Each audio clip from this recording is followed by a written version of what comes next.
on the beat. Hey yeah, hey yeah, hey yeah, oh, hey yeah, hey yeah, hey yeah, oh. People them up, hey yeah, me like I'm a mission, like a bad dramatic. Mononyo, Agila ya Robin, Agila ya Robin, Agila ya Robin, Agila ya Robin. Come on, bless. Atiwa, Escorpion, Atiwa, Falseria, Atiwa, la police, Atiwa. Bandera, Guacumbia yen, Guatila Lue, Estado Mayor, Estado Mayor, Estado Mayor, Dada Buralo, hermano mayor, people of Mofa, Mayor Mio, like a mammy son, like a bad domestic, Mononyo, Agila, Yawabin, Agila, Yawabin, Agila, Yawabin, Agila, Yawabin, come on, bless, Atiwa, Escorpion, Atiwa.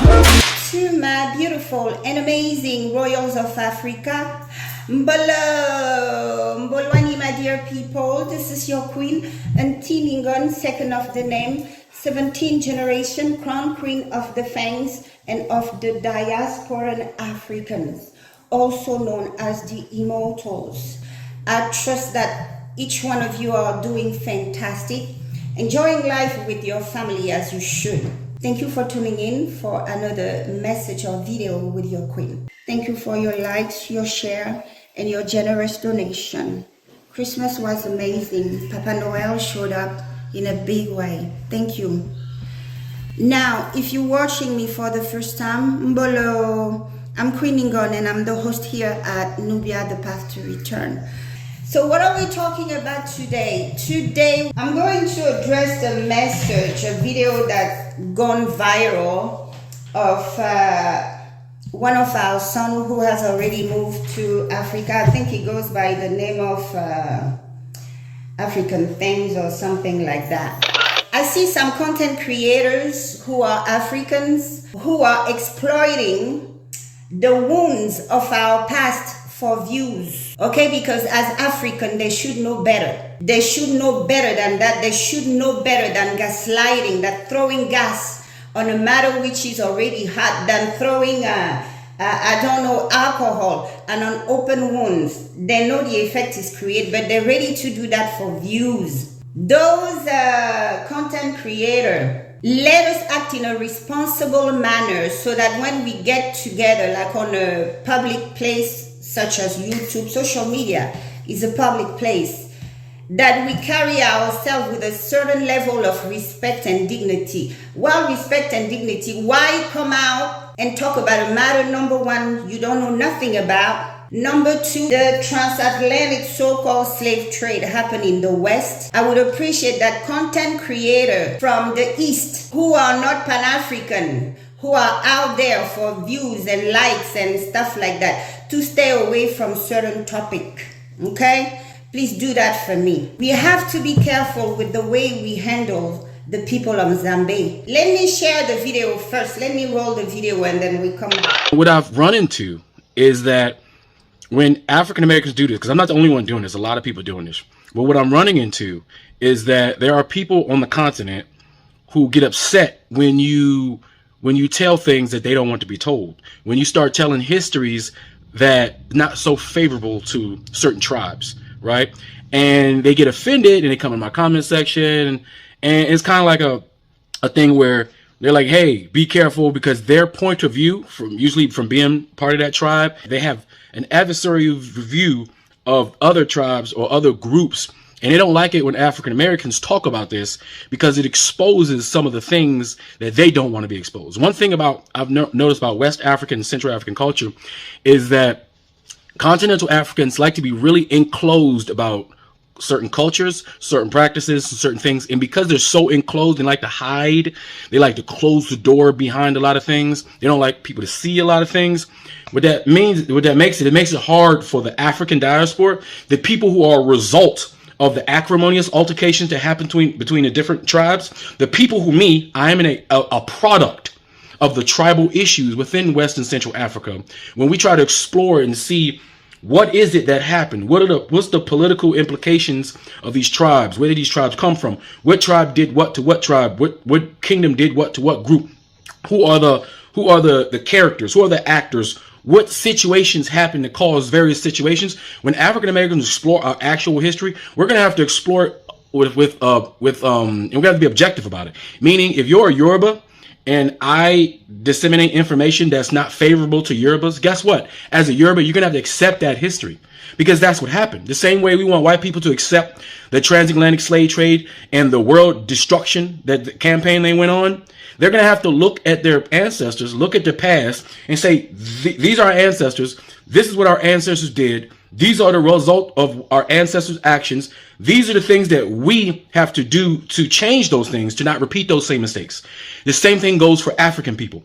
Yorubas, Igbos, and the various other tribes obviously have historical political issues with each other, because if you guys didn't have historical political issues with each other, there would be no such thing as an African American. So as an African American in any African diaspora has the right, let me tell you something, we have the right to talk about and explore the true history of Africa, how things manifested itself. And if that means that a faction of a Yoruba tribe did something to the Benin people, or if they're talking about territory disputes or who owned what, and if it comes to that, that's just what we're going to have to talk about.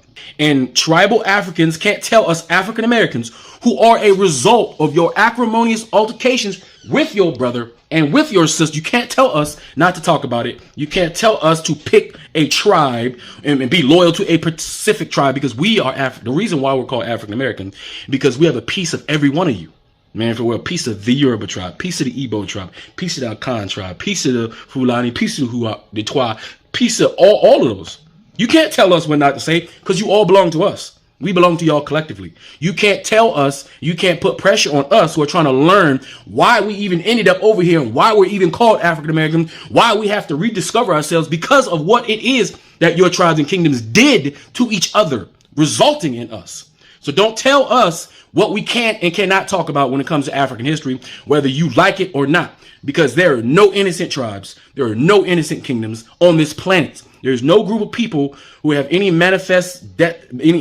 manifested a level of peace where they can sit on the moral high mountaintop and judge and point fingers at everybody else as if they had no participation or they had nothing to do with why there is a such thing in the first place as an African American.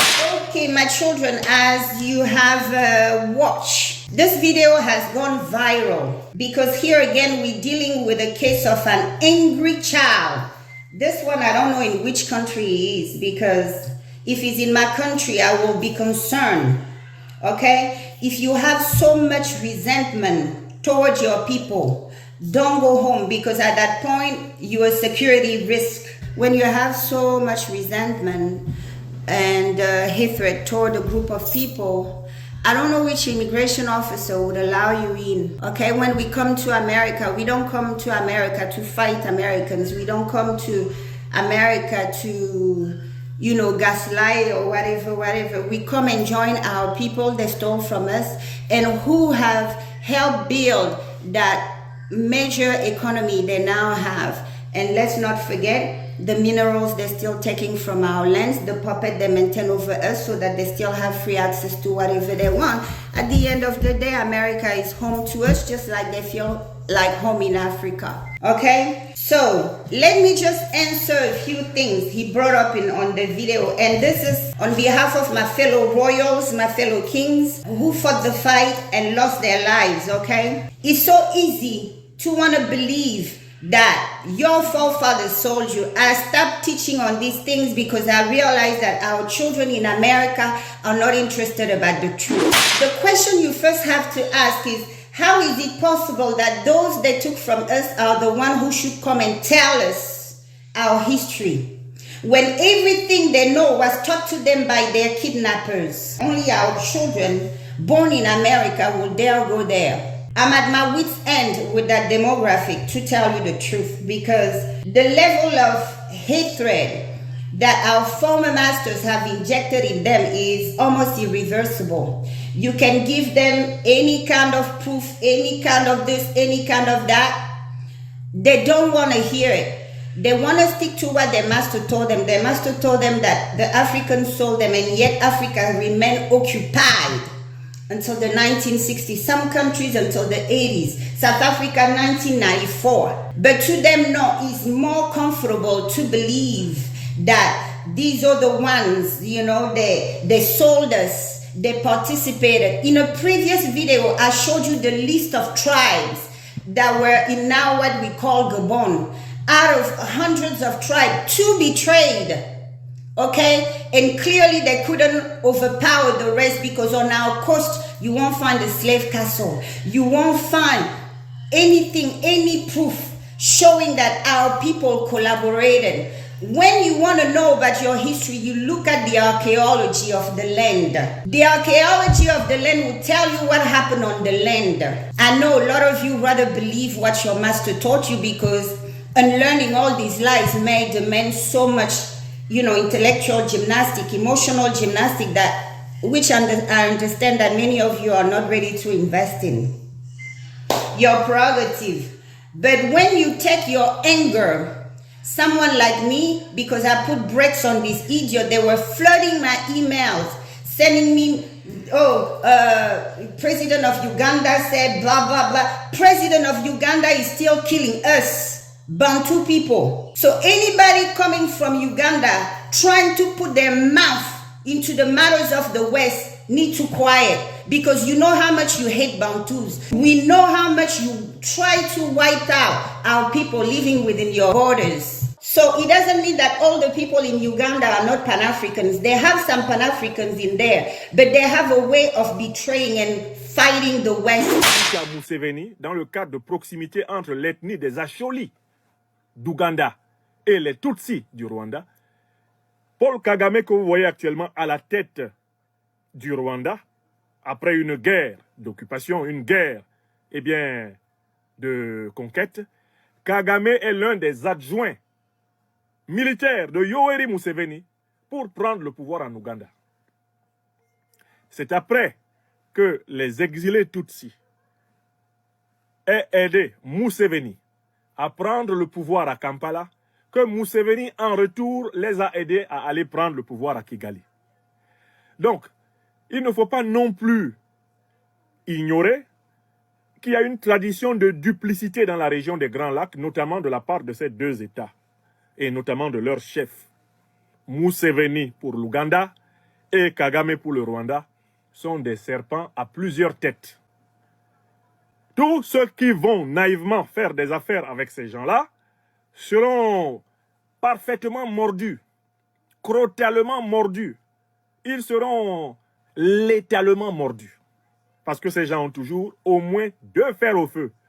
Ils proclament dans la journée l'anticolonialisme, le panafricanisme, l'exemplarité dans la gestion de l'État. Dans la nuit, ils prennent leurs ordres à Washington, à Londres, à Paris, et ils font le travail de déstabilisation nécessaire pour que les matières premières congolaises continuent d'être bradées sur les marchés capitalistes occidentaux à travers leurs frontières poreuses. Et ce sont eux qui entretiennent les principales milices criminelles. Okay. First of all, that son of ours, he needs to understand the kind of people Africans are. It's funny, when they want to travel to other countries, they take the time to do the homework. Some of them even take the time to learn Spanish or German or whatever. But I haven't seen one of them take the time to do the homework about Africans and how we think and what is the culture. Do you know why? Because our former master has injected, an innate hatred, disdain, and disrespect of African to them. The former master molded them so that they could take over the continent at some point. Their first attempt was Liberia, and that's the sole reason they fed them all this garbage. Okay, so how do you expect people to take you seriously when you go to their homeland and you want to be the one telling them about the history of their land? If we still have anything of us, if we were able to preserve anything such as culture, language, spirituality, it's because our people learned to keep certain things secret. Even in a royal family like the one I was born under, nobody told me anything. I did not even know we were a royal family. I didn't even know that we were survivors from a royal family until my mother passed away and I was crowned queen, and then things really got serious. It's only then, through initiation, I had to go and find out what happened to our people. But as far as knowing how our people found themselves in the diaspora, my grandfather made sure of it. He told me, all these people you see over there, they are your brothers and sisters. They were stolen from these men. My grandfather did tell us that war happened. So yes, in a previous video, I showed you guys a list of the different tribes and kingdoms that were in what is now known Gabon. Out of 180 something kingdoms, you know, only 2 betrayed. That's why you won't find a slave castle in the coast of Gabon or Congo Brazza. You won't find a dungeon nowhere. Even each time they tried to build anything, each time the traders tribe gave them people to build anything, we would go at night and break it. We keep things secret for our survival. Nobody gonna tell you anything, nobody gonna show you anything unless you're the person of interest. And there's another thing. When you go to people, when you approach people, you wanna know the truth about something, there's a way you approach people. If you go to any elder back at home and you tell them, look, I did a DNA test and the DNA test said that my blood comes from this land. I don't know how I ended up in America. Can somebody tell me how I end up in America? What happened to my father? What happened to my mother? Who are these people who got a hold of us? If you go and talk to elders in that manner, you're gonna find people, if they don't know, they're gonna point you to somebody who knows. Do you know why? Because the ancestor in you is speaking. But also, people don't want to tell things to people who they know they will weaponize it. Too many of our children in America weaponize anything you put in their hands. If it's a knowledge, they're going to weaponize it against you. If it's a secret, they're going to weaponize it against you. If it's love, they're going to weaponize it against you. If it's whatever, they have become our former masters. Many of you are like that, and we are aware of it. You see, you think so little of us that you don't even expect that we have intelligence out there in the social media that enter in your private chats and that listen to the garbage that come out of the mouth of many of you. Do you wonder why? I don't know if it's Namibia or Zambia, one of these countries shut the door, said no more Americans. You know, South Africa imposed a $10,000 deposit just for the visa, restricting access because America come with our children who have become them. Have you ever wondered what happened to the American community, African American community that was formed in South Africa after apartheid fell? Many of you went there. What happened? Your children, the children of these who went in 94, they should be young adults now, speaking our languages, dancing our dances in South Africa. Where are they? Because many of our children in America are not interested in becoming African again, and we are very aware of it.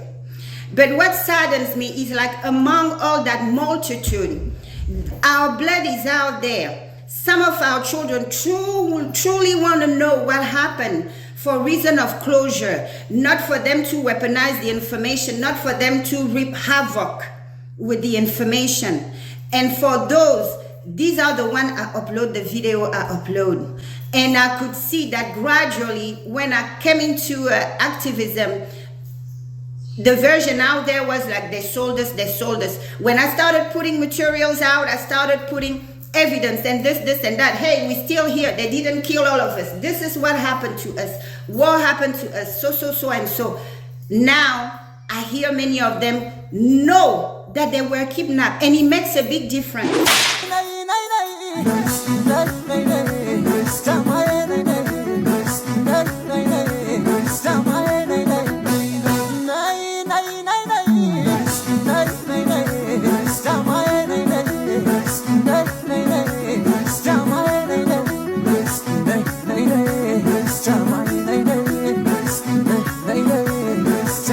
Even a fellow royal from the Punus, he said, listen, Queen Ngningone, I'm going to Portugal. I'm going to the enemy turf. I want to go and pull their record. I want to know if we truly came from these monsters who dispose of our brothers and sisters who are in the diaspora. He couldn't make peace with the idea, with everything he was taught in school, with what he hears around. He flew to Lisbonne. I will show you the video of what he found. Les Européens qui sont venus sur les côtes de Bénin pour dealer du nègre, le pas du Bénin a confisqué leur caravelle. On n'a pas dit, ah, bonne arrivée, merci, venez, j'ai plein de bois de pain de vous fouguer. Il a confisqué leur caravelle, c'est pas moi qui le dis. C'est Francisco de Goes de Saint-Jacques, le 19 août 1513, qui fait un rapport à son roi. Vous dites, ah, c'est chaud ici, hein, chez les Béninois, là.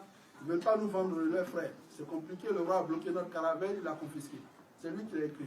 L'original du texte, c'est Joseph Ballon Wenmevouda, un historiographe gabonais, qui a écrit un ouvrage où il est allé dans les archives du Portugal pour étudier ses correspondances entre les souverains du bassin Congo et les souverains du Portugal. Et il y a un article très intéressant sur le sujet. Donc là, on a vu le bas, il a refusé. Il a même confisqué des caravelles.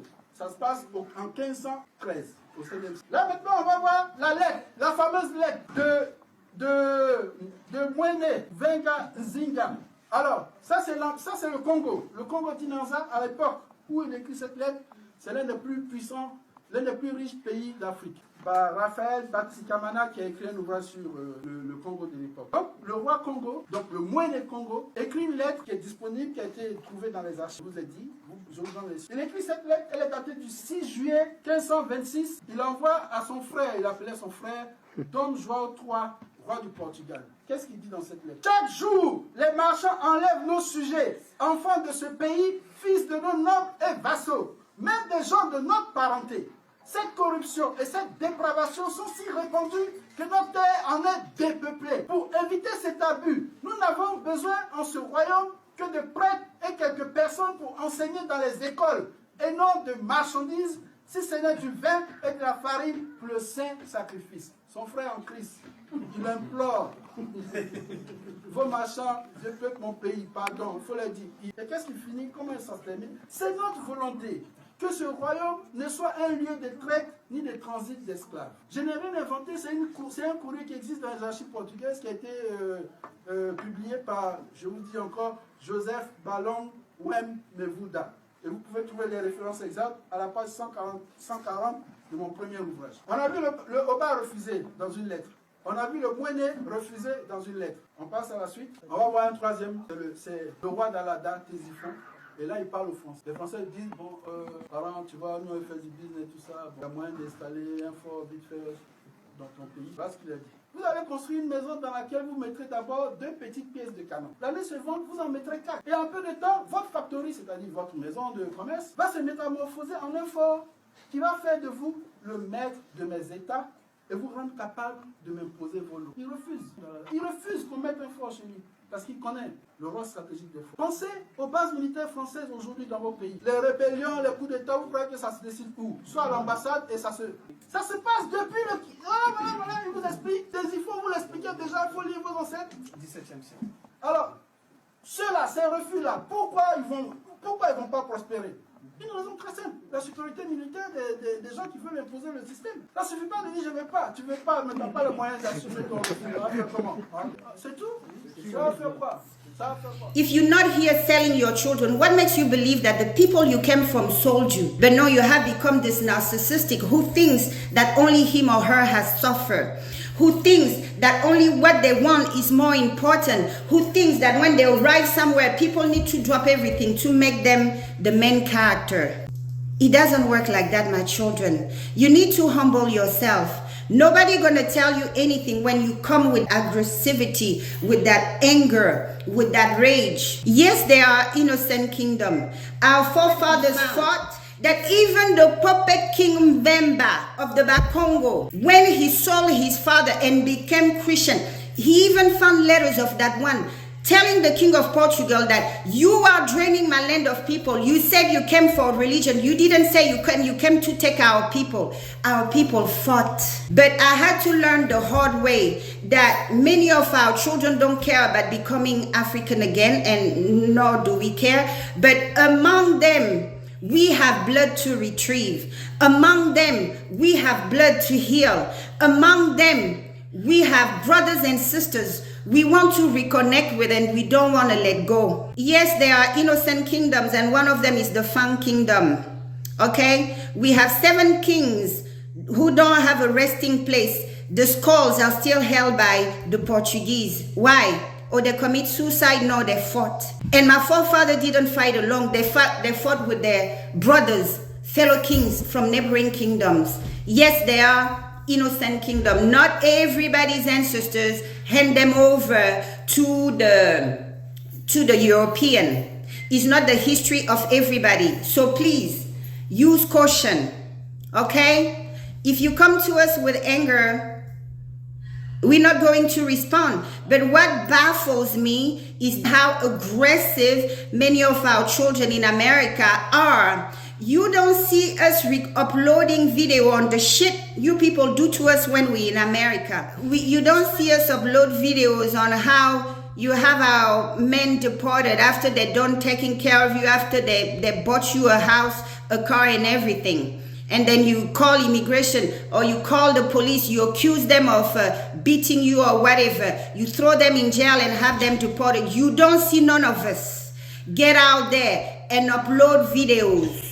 You don't see that. Me, myself, I wish I had someone who sat me down when I came to America and told me, listen, I know you love your people, but caution with them. Many of them are sick. I wish somebody told me that. Do you know how many stories, young men who came here and worked hard, married one of you and gave them everything just for them to set a scheme? We don't do that. And I really would like our children in America to stop doing that. We don't do that because we are people of decency. We don't want to add fuel to the fire. We don't want these white people to see us fight each other. So many of you do really nasty things. I mean, I can make a whole channel where I call an African, come and tell your story on how an American destroy your business, destroy your life, destroy your everything or stole from you or whatever. We can have such channel, but we don't. Do you know why? Because there's no way we can expose you or shame you without shaming ourselves. We have that understanding and we are inviting you to have that understanding. These are the things you guys do. You come around us, some of you, especially the intellectual, or they have the finesse of the masters, or they will get in there and at the end of the day look at you in the face and speech. You don't see us uploading videos. So please stop that garbage you put out there against Africa. Either we are going to unite as one, or you're going to be American and we're going to be always African. We're not going to stop being African. Okay? Luckily for us, not all of our children are. If you're not for the unity, if you're not for the healing, get out of our faces. You got to learn our history. You got to ask the right question. You got to have a right mind and heart and soul, predisposition. You have to be open to even want to receive the truth. What truth can we tell you when you come with your preconceived notion that we sold you? Okay, believe that. Who cares? Let the blood of your ancestors that was shed forever haunt you. That's all we're going to say and let you be. Nobody wants that mess. So my beautiful people, that was it. Whatever you do, stay peaceful with one another. Always peaceful. Yes, people argue, people do this, but the gaslighting on the internet, we're tired of it. We are very much aware that there are millions of you that we won't be able to retrieve, either physically or spiritually or mentally. We're very aware of that. We have counted our loss. That's fine. But we don't need to be on each other's throat.